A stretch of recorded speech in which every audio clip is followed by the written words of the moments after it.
We are going to cover the new investigators and all their specific cards in future videos, so you won't find them here. Unlike the core box, there are 2 copies of every player card in this set. There are 8 new event cards and 12 new asset cards, including the neutral cookery. And there is a lone skill card which goes to the rogue class. Looking at it by class with the fewest on the left, 3 out of the 4 guardian cards are event cards, and 3 out of 4 cards for mystic and survivor are asset cards. So Agnes will have a lot of stuff competing for her slot. If we break things down by cost, this is a very cheap set, with the majority of cards only costing 1 resource. The most expensive is a single 4-cost card, and that's the Mystic's Rite of Seeking. The 2 0-cost cards go to Seeker and Guardian. And Guardian definitely get the most bang for the buck in this set, with all 4 cards costing only 3 resources. And it's the same with Rogues if you count Double or Nothing for free, and compare that to a whole 10 resource cost for the Mystics. Icon wise, there are 14 cards with a single icon, 6 with 2 icons, Seekers having a pair of dual icon cards. And it's the Guardians are the only class that has 3. These 3 classes get a wild icon, and it's only a single one. 3 get new fast cards, with the Guardians having a level 0 and an experienced version of Taunt, and all of them are events. 3 out of the 4 Mystic cards are spells, so this should make Agnes really happy. There are 6 new item cards, all of which you can bring back with scavenging. 3 of these are weapons, with the Guardians and Survivors getting their own one, and a neutral one that everyone can use. There are 3 new allies, one of which has a level 0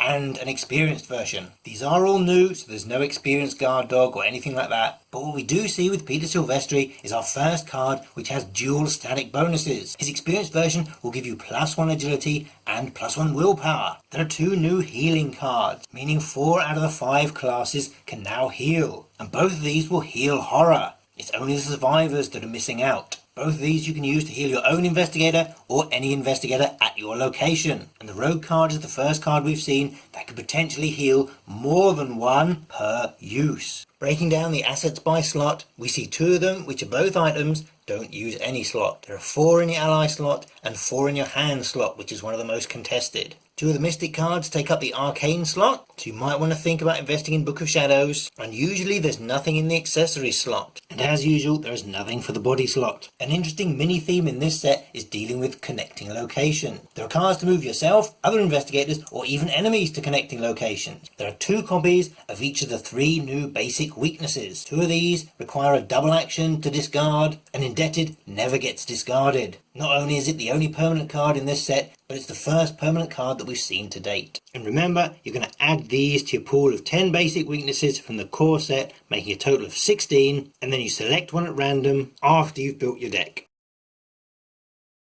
We very much hope that after playing some games of Arkham Horror, and maybe watching 1 or 2 of our videos, you've got a good hand on the rules and everything is flowing well. But if you're new to this type of game, there are a couple of cards which might cause you a little bit of pause. With many card games or board games that use card elements, the rules will be contained within the rulebook, and the cards themselves provide actions, which are clearly defined within the rules. This one here is something about swapping iPhones with your partner. But 25 years ago, when Magic the Gathering pioneered this genre of game, the design goal was to create a game where all the rules were contained solely on the cards. While it didn't prove possible to get away with the rulebook altogether, this style of game does make each card affect the game in a unique way. So let's take a closer look. The first one is Strange Solution, which in terms of game design is a fabulous out-of-the-box idea. Normally when you pay the cost and play a card, it will resolve immediately and its effects are perfectly clear. But with Strange Solution, the long-term effects aren't clear at all. Because Night of the Zealot was self-contained in the core box, the things you wrote on your campaign log resolved usually in the next game. But with Dunwich Legacy, because that is being serialized into monthly parts, you don't get to find out what those effects are. And playing through the first 2 scenarios, you're going to be writing a lot in your campaign log, which does seem like meaningless gibberish. Just be patient, keep good notes, and hopefully all will be revealed. This card is Teamwork, which is a wonderful reminder that you're playing a cooperative game. It allows any and all investigators at your location to trade or give any number of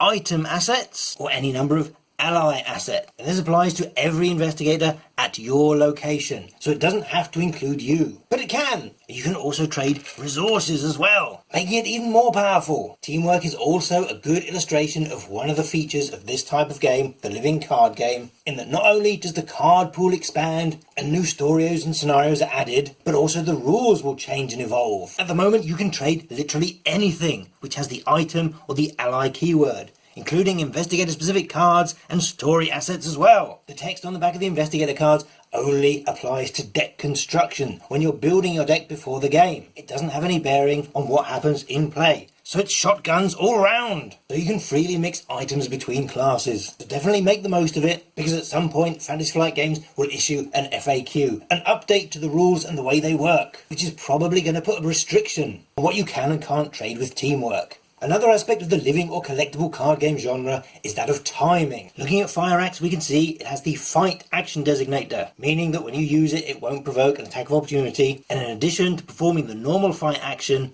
if you have no resources in your resource pool, the attack does an additional +1 damage, for a total of 2. And this seems reasonably straightforward. However, Fire Axe has a free trigger action that allows you to increase your fight value for this particular test, and you do so by spending resources, and to change the amount of resources you have mid-attack, which can understandably be confusing, because you were dealing 1 damage when you swung the axe, but you might be dealing more than 1 when you hit. So to work out if you do 1 or 2 damage, you just need to read through all the text on the card, and bear in mind that any card in play will constantly check and recheck how it affects the game state. So always use the most recent version of the conditions in play. So you'd initiate a fight action using the Fire Axe, you'd commit cards to boost your skill, use any of the skill boosters in play, and also use the free trigger action on Fire Axe itself, and after you've resolved that test and worked out if you've hit or not, you would then check if you have no resources in your resource pool to add the additional damage. In short, there's a full stop after fight, so do all the fighting part,